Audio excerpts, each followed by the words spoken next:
নমস্কার বন্ধুরা, অভিষেক টক ইউটিউব চ্যানেলে সকলকে স্বাগত জানাই। আজ আমরা আলোচনা করব চতুর্থ শ্রেণীর দ্বিতীয় পর্যায়ক্রমিক মূল্যায়ন 2026-এর গণিত বিষয়ের প্রশ্নোত্তর নিয়ে। তো চলো ভিডিওটি শুরু করা যাক।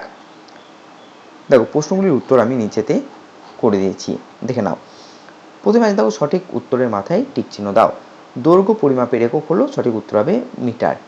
এরপরে প্রশ্ন, 1 কিলোগ্রাম সমান 1000 গ্রাম। 4/10-এর দশমিক ভগ্নাংশ হবে 0.4। 3 ও 4-এর সবচেয়ে ছোট সাধারণ গুণিতক হলো, উত্তর হবে 12। এরপর আছে, দেখো, পরপর মৌলিক এবং যমজ মৌলিক সংখ্যা হলো 5 এবং 7। এরপর আছে, দেখো, শূন্যস্থান পূরণ করো। কোনো সংখ্যার গুণনীয়ক বা উৎপাদকের সংখ্যা নির্দিষ্ট বা সসীম। তরল পদার্থের আয়তন পরিমাপের একক হলো লিটার। 10 মিলিমিটার সমান হচ্ছে 1 সেন্টিমিটার। 3 অঙ্কের ক্ষুদ্রতম মৌলিক সংখ্যা হলো 101। 3-এর দাগের প্রশ্ন আছে, দেখো, নিচের প্রশ্নগুলির উত্তর দাও। প্রথম প্রশ্ন, ইরাটোস্থেনিসের চালনী কাকে বলে? উত্তর হবে, দেখো, যে সহজ পদ্ধতির সাহায্যে স্বাভাবিক সংখ্যার সারণী থেকে মৌলিক সংখ্যাগুলিকে খুঁজে বের করা হয় এবং যৌগিক সংখ্যাগুলিকে বাদ দেওয়া হয় তাকে ইরাটোস্থেনিসের চালনী বলা হয়। এরপর আছে, দশমিক ভগ্নাংশের মান 0.2 হলে সাধারণ ভগ্নাংশের মান কত হবে? দেখো, উত্তরটা কীভাবে বের করব? প্রথমে আমরা লিখব 0.2 সমান হচ্ছে 2/10। এবার এটাকে কাটাকাটি করলে পেয়ে যাবো আমরা 1/5। এরপর আছে, দেখো, 5 দিয়ে বিভাজ্যতার শর্ত কি কি? উত্তর হবে, কোনো সংখ্যার শেষ অঙ্কটি, অর্থাৎ এককের ঘরের অঙ্ক আর কি, যদি 0 অথবা 5 হয় তবে সংখ্যাটি 5 দিয়ে বিভাজ্য হবে। ঠিক আছে। নেক্সট প্রশ্ন আছে, দেখো, যমজ মৌলিক সংখ্যা কাকে বলে? উত্তর হবে, দুটি মৌলিক সংখ্যার অন্তর বা পার্থক্য যদি 2 হয় তবে তাদের যমজ মৌলিক সংখ্যা বলে, যেমন 5 এবং 7। এরপর আছে, একটি 3 অঙ্কের সংখ্যা লেখো যেটি 5-এর গুণিতক। উত্তর হবে, দেখো, 100 কিংবা 105 বা 500 ইত্যাদি, যে কোনো 3 অঙ্কের সংখ্যা যার শেষে 0 বা 5 আছে। 4-এর দাগের প্রশ্ন আছে, দেখো, নিচে সমস্যাগুলি সমাধান করো। প্রথম প্রশ্ন, হুগলির দিমুড়ার পান চাষি সমীর বাবু পান পাতার গাছ তৈরি করেছেন। 32টি পান পাতা বেঁধে এক গাছ তৈরি করলে 4064টি পান পাতায় কতগুলো গাছ তৈরি করবেন?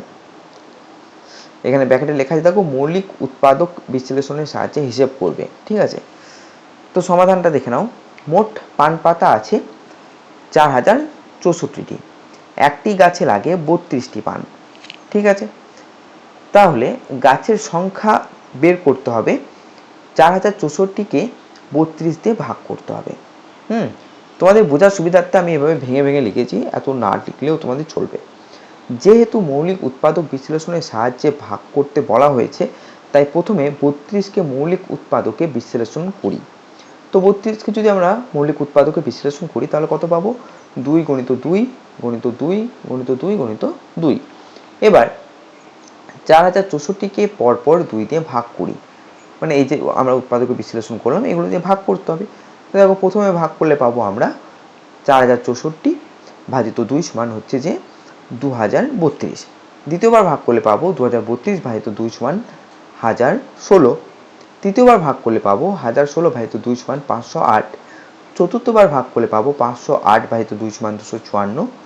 এবং পঞ্চমবার ভাগ করলে পাবো 254 ভাজিত 2 সমান 127।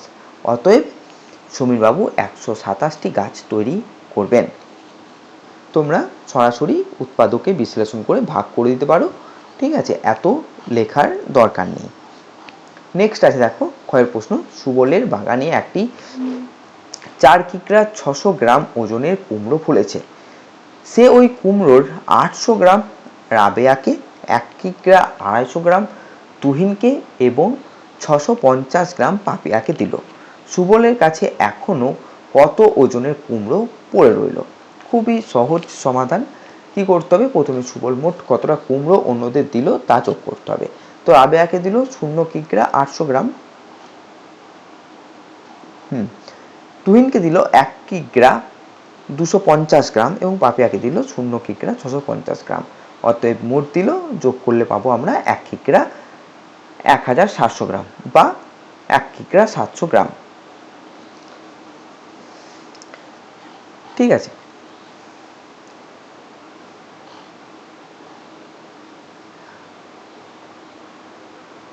আচ্ছা এখানে 1 কিগ্রা 1700 গ্রাম হলো, যেহেতু 1700 গ্রাম সমান হচ্ছে 1 কিগ্রা 700 গ্রাম, তাই এখানে 1 যুক্ত 1 ভেঙে বোঝানো হয়েছে, এখানে আর কিছুই নয়, সমান হয়ে যাবে 2 কিগ্রা 700 গ্রাম। ঠিক আছে, তো সুবলের বাগানের মোট কুমড়োর ওজন ছিল 4 কিগ্রা 600 গ্রাম। এখন সুবলের কাছে অবশিষ্ট রইল 4 কিগ্রা 600 গ্রামের থেকে 2 কিগ্রা 700 গ্রাম বাদ দিয়ে দিলে আমরা উত্তরটা পেয়ে যাব। তো দেখো এখানে বিয়োগটা করা হয়েছে, তো উত্তর হয়ে যাবে 1 কিগ্রা 900 গ্রাম। অতএব সুবলের কাছে এখনো 1 কিগ্রা 900 গ্রাম ওজনের কুমড়ো পড়ে রইল। গয়ের প্রশ্ন আছে, দেখো সুতপা জল গরম করবে, তাই সম্পূর্ণ ভর্তি 4 গ্লাস জল সে বাটিতে ঢাললো। প্রতি গ্লাসে 300 মিলিলিটার জল ধরলে সুতপা কত মিলিলিটার জল বাটিতে ঢেলেছে? দেখো সমাধান, 1 গ্লাসে জল ধরে 300 মিলিলিটার, সুতরাং 4 গ্লাসে জল ধরে 300 গুণিত 4 মিলিলিটার সমান হবে 1200 মিলিলিটার। উত্তর হবে সুতপা বাটিতে 1200 মিলিলিটার জল ঢেলেছে। এই সমাধানটা কিন্তু তোমরা এইভাবে লিখেই করবে। ওকে, নেক্সট আছে দেখো, পিসিমার বাড়ি যাওয়ার জন্য রতন 12 কিমি 300 মিটার বাসে ও 2 কিমি 830 মিটার পথ রিক্সায় গেল। বাস ও রিক্সা মিলিয়ে রতন মোট কত কিমি পথ গেল? সমাধান দেখে নাও।